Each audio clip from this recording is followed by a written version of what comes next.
Muy buenos días, amigos televidentes. Bienvenidos sean todos ustedes a nuestro programa Puntos de Vista del día de hoy. Traigo para todos ustedes una interesante entrevista con Luis Manuel Piantini, ex vicegobernador del Banco Central. Vamos a estar hablando sobre reforma tributaria y sobre temas de economía nacional.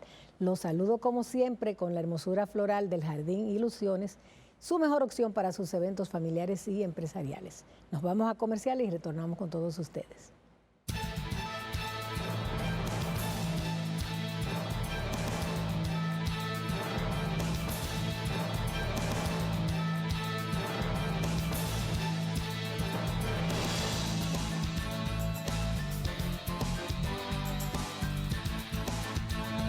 Me siento muy complacida de compartir con todos ustedes las reflexiones de Luis Manuel Piantini, ex vicegobernador del Banco Central, destacado economista de República Dominicana, a quien he invitado para que nos ayude a entender lo que son los planteamientos de la reforma tributaria que ha presentado el presidente de la República, Luis Abinader. Buenos días, Luis Manuel, ¿cómo estás? Muy buenos días, Dania. Muy buenos días, pueblo dominicano. Que Dios me los bendiga. Amén. Estoy invitado para tú entender.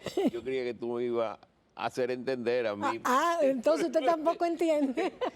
Es que es complicado. Es complicado, sí. Un gobierno nuevo que surgió con 58%, casi 60% electorado. De improviso. Está en medio de la guerra del Líbano, tal vez siguiendo su herencia, ha querido entrar en una guerra aquí, porque aquí había un ambiente bien, no había que hacer tanto lío. Mira, ahí tiene un problema con la reforma laboral, con el sector privado, y además.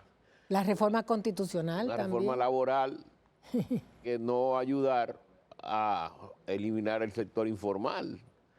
Porque si ese sector se le obliga también a cargar con lo que es la cesantía, que ya es parte inclusive de la parte de las pensiones, es una seguridad para el propio empleado también, es muy difícil que ese sector que representa el 56% del Producto Interno Bruto del país, pues se formalice. Entonces, el esfuerzo que está haciendo el gobierno por mejorar las recaudaciones no se va a ver desde ese punto de vista.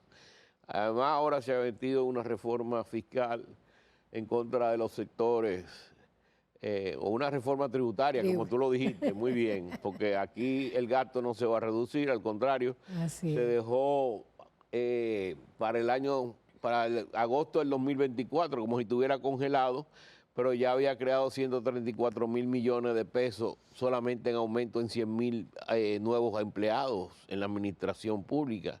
Tú te puedes imaginar 100.000 nuevos empleados, son 5 veces el estadio Quiqueya lleno, ¿no? Entonces, ¿qué hacen esos empleados? Porque tú ves qué nuevo estado se ha creado entonces, ¿no? O sea que hay elementos ahí. Por eso te digo que la reforma tributaria que tú señalas, con la eliminación de los ministerios, tampoco se puede hablar de una reforma fiscal, porque se van a reducir los gastos, pero por otra parte se van a aumentar en otros sitios, ¿verdad? Entonces tú ves también un ataque frontal con la parte de los sectores productivos, con la eliminación de una ley de exenciones, que realmente el problema no son las leyes de exenciones. Bueno, los Estados Unidos ahora mismo están creando muchísimas leyes de exenciones. Entonces no es una ley no hay modernización en los Estados Unidos. Si le llamamos modernización a una reforma que te elimina las exenciones en los Estados Unidos, no hay modernización, ¿no? Porque tanto Europa como los Estados Unidos están creando leyes de incentivos para atraer inversión y nosotros al contrario lo estamos eliminando. Una cosa que tú no entiendes.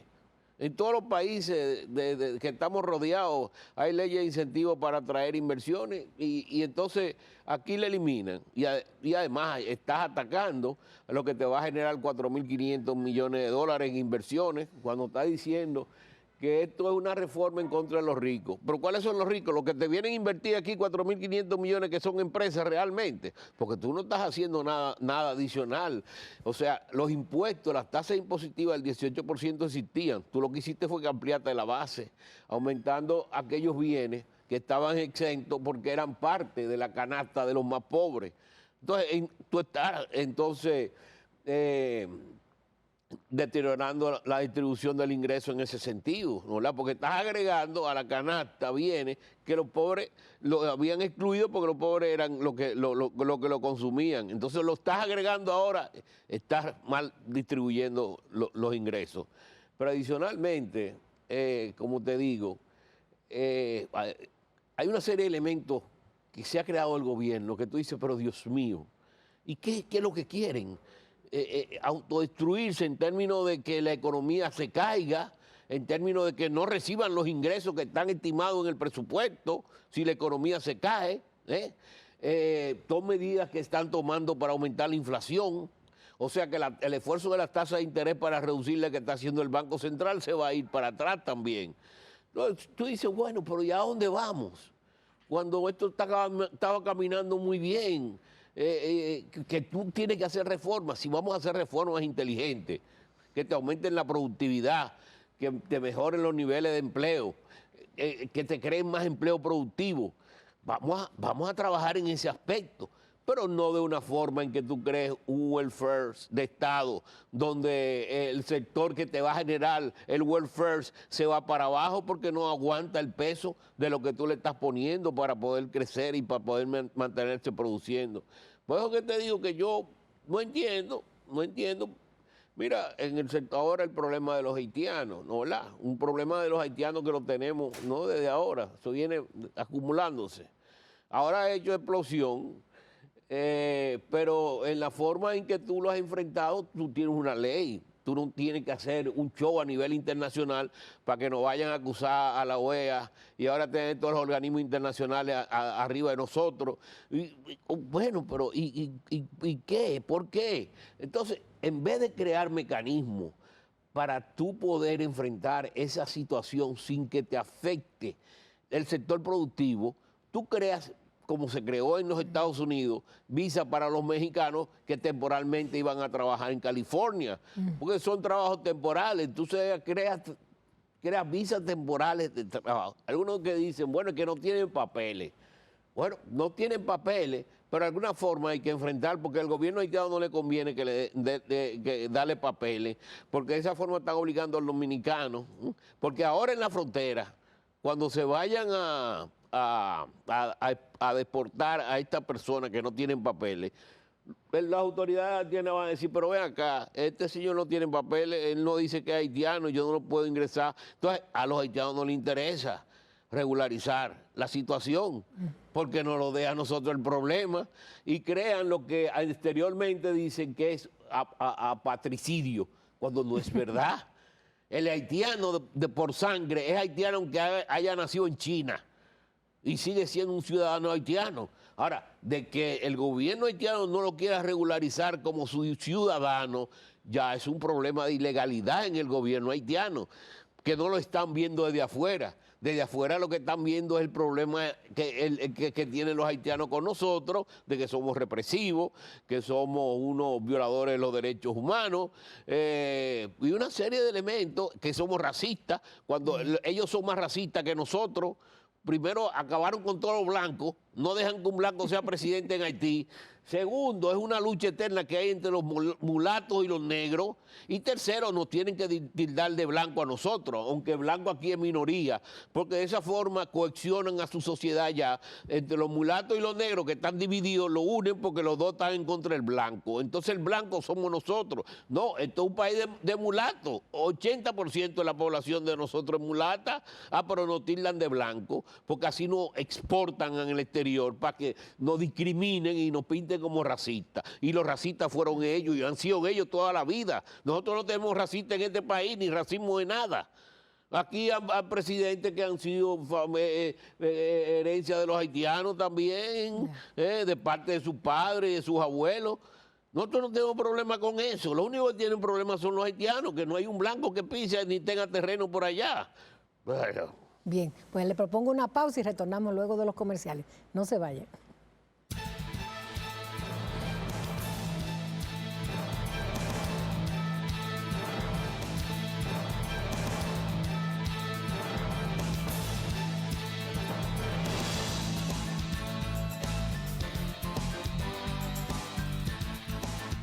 Estamos conversando en el día de hoy con Luis Manuel Piantini, quien fue vicegobernador del Banco Central. Él quiere ampliar lo que estaba exponiendo en el segmento anterior. Vamos a ver, Luis Manuel. No, lo que te quería decir, estamos hablando fuera de cámara, Así es que es. el gobierno va a defenderse en los organismos internacionales, como es el caso de la OEA, los tildan de racistas, y tú no tienes forma de decirle, acusar al otro que no, que los racistas son ellos, por tal motivo, porque está muy claro, ¿entiendes?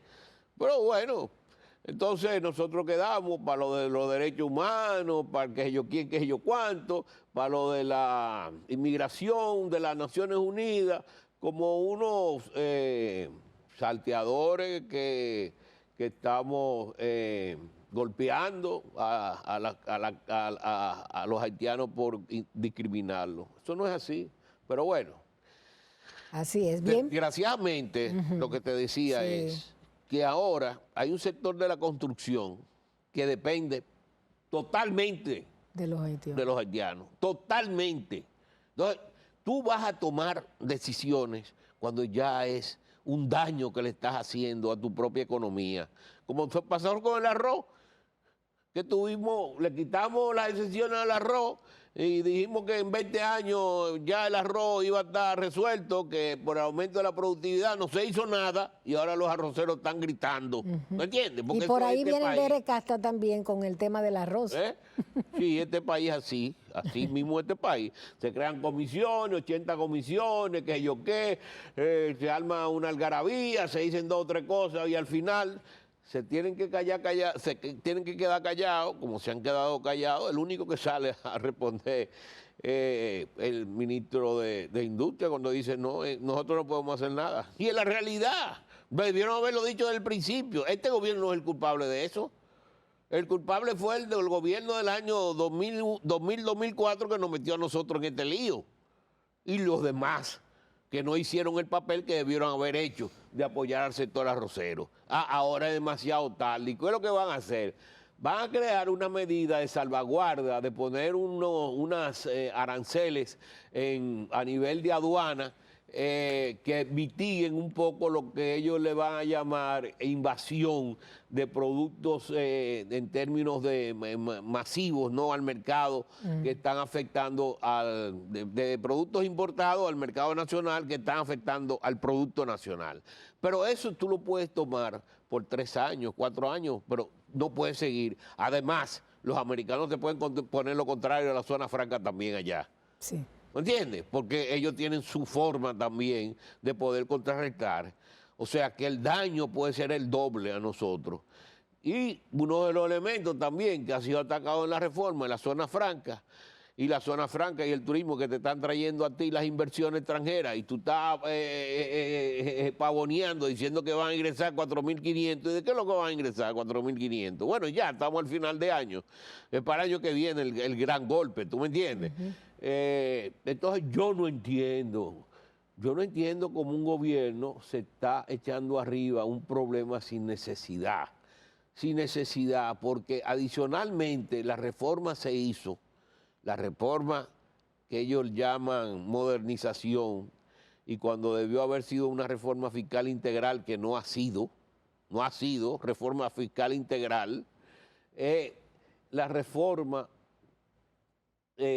al principio su objetivo era reducir el déficit, tan cacareado, ¿no?, el 3% del producto, para que la deuda no siguiera creciendo y se redujera con relación al Producto Interno Bruto, la deuda externa. Sí. Pero ¿qué pasa?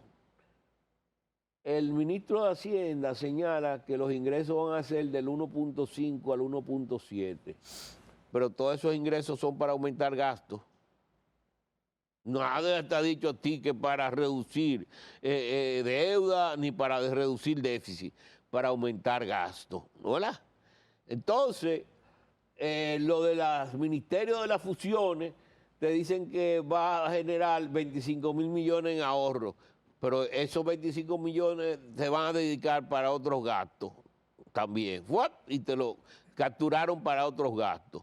O sea, que vamos a tener ahora mismo el escándalo, porque hay un escándalo, que no era necesario hacerlo, de esa forma como se hizo, eso es antipolítico. El escándalo que hay ahora con toda esta reforma en todo el mundo, con todos los sectores en contra, ¿tú entiendes? Y no van a lograr su objetivo básico, que era reducir el déficit y reducir la deuda. Porque ya al año, cuando se demuestre lo que es, entonces van a querer justificar otra reforma más para reducir entonces el déficit y reducir la deuda.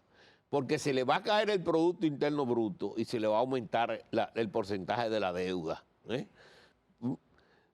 Porque la deuda se va a quedar igual o va a aumentar en términos nominales, en términos de valores, y el Producto Interno Bruto se va a caer. Porque con el ambiente que hay ahora, nadie se va a poner su dinero a invertir en este país. Bien. Luis Manuel, voy a invocar su experiencia como economista. ¿Qué sugerencia le haría usted al presidente de la República frente a esta reforma tributaria o fiscal?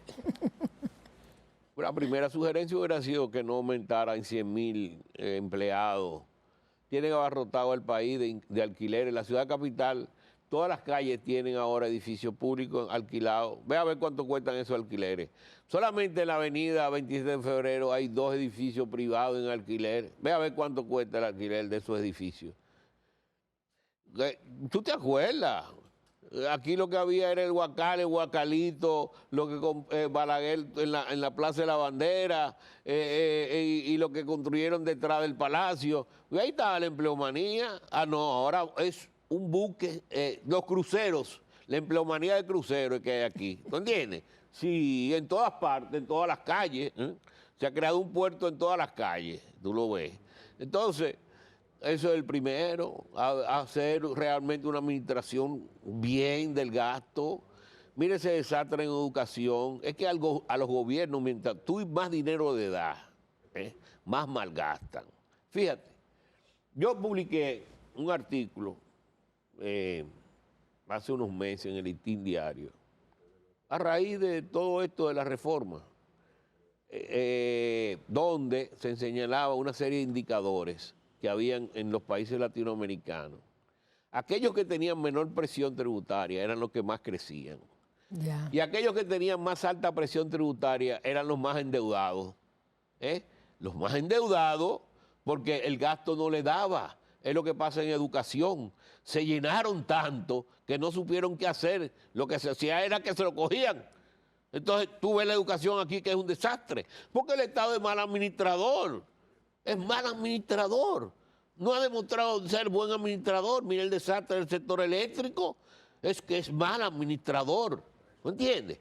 Entonces, hemos puesto el dinero en una serie de gente que lo malgastan y mientras más tu dinero le da, más lo van a malgastar y más lo van a necesitar. Que se siga aumentando más. Porque es voraz.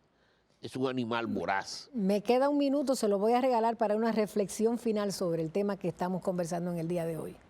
Bueno, yo lo que sugeriría a las autoridades es que reflexionen, lleguen a acuerdos con los sectores productivos que le generan la mano de obra que necesitan, que le aumentan la mano de obra formal, que es la que paga impuestos, ¿no?